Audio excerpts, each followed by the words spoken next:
काय म्हणता, हॉटेलसारखं कुर्मा घरी बनवायचा आहे? चला बघूया रेसिपी. तर हा कुर्मा बनवण्यासाठी मी फ्लॉवर, वाटाणा आणि बटाटा घेतला आहे. ह्या भाज्या मी स्वच्छ धुवून घेतल्या.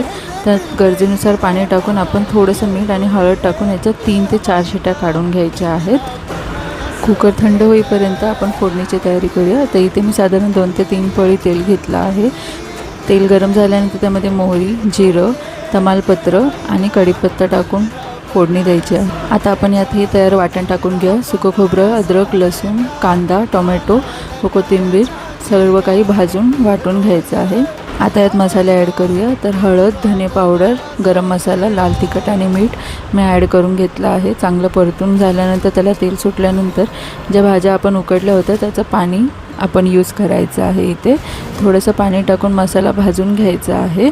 मसाला चांगला शिजला की त्याच्यामध्ये आपण शिजवलेल्या भाज्या थोड्याशा स्मॅश करून घेऊन त्यामध्ये टाकून घेऊया आणि याला चांगलं मिक्स करून घ्यायचं आहे. सर्व काही मिक्स करून झाल्यानंतर आपण उरलेलं पाणी टाकून घेऊया. तुम्हाला ज्या कन्सिस्टन्सीमध्ये भाजी हवे तसे तुम्ही पाणी ॲड करू शकता. तर इथे बघू शकता एक साधारण 5 मिनिटांनी त्याला उकळी आल्यानंतर मिक्स करून घ्यायचं आहे. तुम्हाला या कन्सिस्टन्सीमध्ये हवी आहे. चला तयार आहे कुर्मा भाजी. याला गरम गरम मी मसाले पुरीसोबत सर्व केलं होतं. मसाले पुरीची रेसिपी तुम्हाला बघायची असेल तर माझ्या चॅनलवर अवेलेबल आहे. तोपर्यंत पुन्हा भेटूया नवीन रेसिपीसोबत. नमस्कार.